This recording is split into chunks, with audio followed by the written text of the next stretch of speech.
Hello and welcome to a very special episode of JoeNova. Today we're going to be taking a look at Maru. We got ourselves a little special early access preview of the brand new character, thanks to NetEase, who was very generous in providing test servers to some of us to take a look at Maru early, make some videos for you guys so you can kind of get an idea of if you're going to want this character, if you're going to want to spend some money on him, all that kind of jazz. So I'm just going to get into the meat and bones of things here. I just want to state, though, that I'm not going to talk about the exotic weapon or the grenade launcher here. I will show off some gameplay of it, but I want to do a separate video to go more in depth on those weapons because there's a lot to talk about and I want to not overbloat a singular video. So look forward to that. That'll come out probably at the same time as this or a few hours after this one comes out. So first off, starting off, the most basic thing, our Light Link companions. The benefit that Maru will give your other characters is it will grant at max 11% increased spread weapon damage while an overshield is present.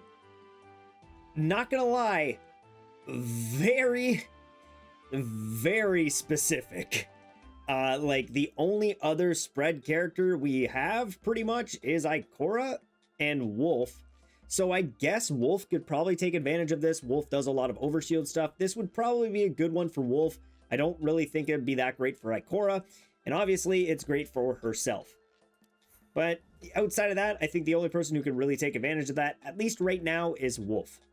Now, the biggest thing that everyone wants to know about is her relic abilities and what exactly they do. Starting off, she has the passive Collapse. Dealing or absorbing damage with abilities provides resonance with it, enhancing all of Maru's abilities. Losing health or shield will result in the loss of resonance, and the higher Maru's resonance is, the more she will lose. So honestly, when I was doing some testing earlier, it's pretty dang easy to max this out. Like literally just use your shield ability for a few seconds and you're just at max, and you can keep it pretty high pretty consistently. It's not difficult at all to keep your passive at max or at least close to max or above the 50% range that a lot of these abilities require for their second thing to activate. Speaking of that, let's talk about Abyss Engulf. Let's show it off here a little bit. It is a vortex barrier, forms at the collapsing cannon's muzzle, converting engulf bullets and explosive energy into an overshield. So let's go a little bit more in depth on this for our details. It is a vortex barrier, forms at the collapsing cannon's muzzle, engulfing bullets and explosive energy, with the absorbed energy being converted into an overshield at 400% efficiency. When I was doing some testing earlier in a master difficulty content, I was pretty much unkillable. I was doing a master blitz with tons of enemies around me, and as long as I had this ability active, I could not die. I had consistent overshield at max, and it was insane. If you think Yolder was an unkillable monster, Maru is even more crazy. Resonance affects the duration of the overshield in real time. Duration starts at 4 seconds and reaches 8 seconds when resonance is full. Again, resonance is the passive. When resonance is 50% or higher, the vortex barrier gains a larger protection range while also providing protection on either side of Maru. This ability can be used even when it is not fully recharged, continuously consuming recharge energy when activated and consuming additional energy when the barrier is attacked. Combatants that come into contact with the vortex barrier will continuously take damage. So basically, it's a little barrier you put in front of yourself, and when you get shot, you get an overshield, easy enough. And on top of that, it's not like a one and done kind of thing. You can press the button to turn it on, you can press it again to turn it off. As long as you don't take enough damage to break it, it's basically, you can always have it. It's pretty insane. I like the fact that you can, it's not just a one and done kind of use, you can turn it on and off. It makes it very easy to pull it up, take a bunch of damage, get a bunch of your resonance passive going, and then drop it to start dealing damage. Keep in mind that you can also shoot, reload, do tons of other stuff while this Abyss Engulf is up. Next, we'll talk about the other signature ability. Let's show it off in a little video here. It shoots a cannonball that deals damage and inflicts knockback. Obviously, we'll go into a bit more detail. This fires a cannonball that flies up to 40 meters and explodes upon collision or reaching its max range, dealing 4,000 void damage to targets within a 6-meter radius and inflicting knockback. Maru will also be subject to knockback if she is within the blast range. Resonance significantly affects the cannonball's damage, increasing it up to 100% when resonance is full, which basically means that you would be doing 8,000 void damage if your resonance is at max when you cast this. When resonance is at 50% or higher, the cannonball's explosions will eject 3 smaller shells, each dealing 1,600 void damage to targets within a 4-meter radius. This is a very strong ability. When I was playing around with it, it did a lot of damage. Lastly, we have her super, Blight Volley. Let's show it off once again. Maru enters her super state and rapidly fires explosive energy projectiles from the collapsing cannon. Another insanely high damage weapon. This was just melting yellow bars. And there are some bonus effects on top of this that are nuts that I need to show you guys in the details here. So first off, Maru enters her super state and shoots a barrage of energy projectiles from the collapsing cannon. The projectiles explode upon collision or after traveling a maximum of 30 meters, dealing 1,480 void damage to targets within a 3-meter radius. Resonance affects the density, stability, and damage of the energy projectiles in real time, with damage increased by up to 60% when resonance is full. Once resonance is 50% or higher, the energy projectiles fired by Maru's super can travel up to 45 meters and gain the ability to track combatants within a certain angular range upon launch. While in her super state, Maru's walk speed is increased by 50%, but sprinting is disabled and she gains damage resistance. Does not tell us how much damage resistance, but just damage resistance in general is nice. So we'll talk about her traits because she's got some good ones here, specifically this third one, which is kind of insane. So relic trait 1, the barrier generated by Engulf will recharge Annihilation Blast when it absorbs damage. So basically pop your shield, like I said, absorb a bunch of damage, gain a huge overshield, and gain your signature 1 energy back. So you can basically pop your blast, pop your overshield, take a bunch of damage, get your energy back for Annihilation Blast. Just loop it. Just loop it. It's great.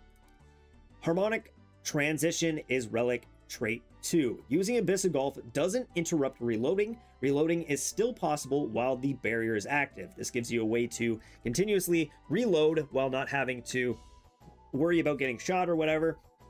You can throw out your Annihilation Blast, shoot a grenade, take up your shield, reload while your shield is up and you're absorbing damage. Again, get more energy for your Annihilation Blast, rinse and repeat, again, continuing the loop that is Amara's gameplay loop. And the final one, Relic Trait 3, Final Wish. Defeating targets with Blight Volley refunds up to 100% super energy, depending on the base target. Base combatants give 10%, elite combatants give 20%, and powerful and strong combatants get 30%. That means if there are 10 red bars in a room, you activate this and you kill those 10 red bars, you get your super back instantly. I'm gonna make a little correction here that I noticed after doing some more playtesting. The Relic Trait 3, defeating targets with Blight Volley, refunds up to 100% super energy depending on the target. This isn't a refund after the super has finished. This is a refund during the super. So it's not like you activate the super, you kill 10 things, and then when the super's done, your super instantly recharges and you can use it again later. It's as you're using the super, as you kill things, you gain energy back. And once the super is done, it will be at 0%. It will not be recharged depending on the amount of kills you get. Lastly is her weapon mastery within her relics.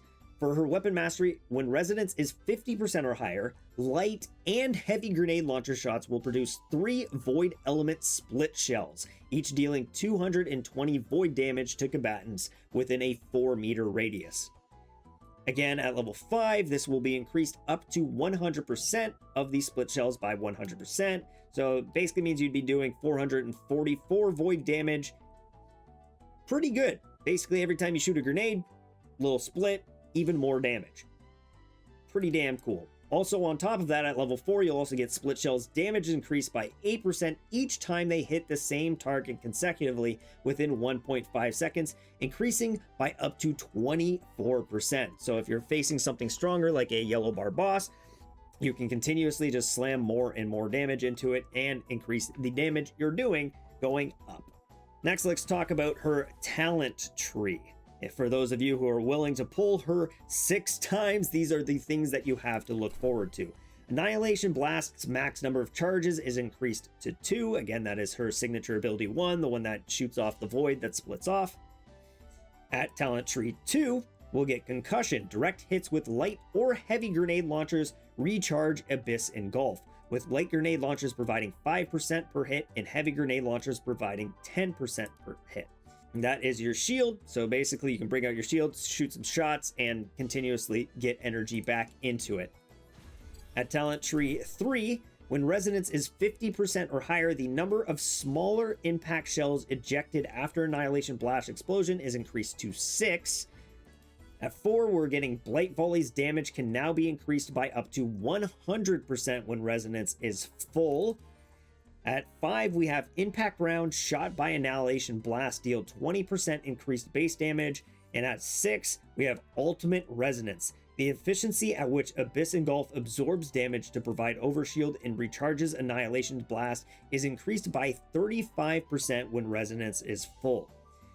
I would say nothing insanely crazy, but definitely a lot of nice, interesting things to continue making her rotation just that much quicker and more powerful and more potent. The last thing I want to show off in this video is the brand new artifacts that are coming out alongside her. Keep in mind that this is a pre-release. A lot of the wording and text on these is off, and you're not going to get the full kind of idea of what these are capable of, but you'll get a basic understanding. So I'm going to read all these off as if they were tier 5. So taking overshield simultaneously grants 28% damage resistance effects, lasting 1 second. Repeated acquisition can stack up to 10 seconds. So basically 28% damage resistance for 10 seconds is pretty insane. The other recommended for this slot for her is Ring of Abundance, which is pretty standard, and Unrelenting Shell, which will give you reloading your weapons, grants a 25% damage resistance for 3 seconds. Which honestly feels kind of better than this one. This one is definitely like, it gives you a higher damage resistance. You can get it for up to 10 seconds. And if you can get those stacks going with the overshield, this, is pretty damn good too. In slot 2, we have when possessing overshield, dealing area damage to targets grants an equivalent 33% original impact as overshield. So just more ways to gain overshield as Maru, which is pretty damn good. Again, Ring of Safeguard, pretty standard, and then Bloodthirsty Shell is her other recommended, which is defeating multiple targets at the same time with a spread weapon shot restores 40% health. Honestly, I feel like this might be switched out for something else. There are probably other things that can really take advantage of her overshield gaining, besides just giving her more overshield. I feel like you already have enough overshield. Maybe something that gives more damage resistance on top of the damage resistance from this would be pretty good. For our damage ones, we have Safeguard Radiant variant. These are the ones that are a bit more weird. This one is gaining an overshield grants plus artifact attack 15-50 ratio damage bonus for 6 seconds. So these numbers aren't in the game yet from what I can tell, but basically it's just going to be gaining an overshield grants you a damage bonus for 6 seconds. We can't tell how high this damage bonus will be, but depending on how high it is, this would be very good for her, seeing as she's consistently gaining overshields. And the last one is Billigrant Radiant variant. Again, this one is the same. Gaining an overshield grants damage bonus for 6 seconds. I have a feeling that these will change, seeing as both of these are the exact same artifact perk. So expect these to change in the full release. I'm assuming one of them will probably be gaining overshield grants damage bonus, and the other one will probably be something else. I have a feeling the spread one will change because it makes sense that the spread one won't have to do with gaining overshield. It'll probably have to do something with, you know, using a spread weapon.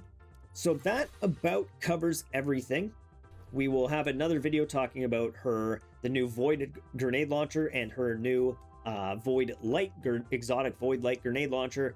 And if you are interested in anything else, let me know. Anyways, thank you so much and have yourself a super Nova day.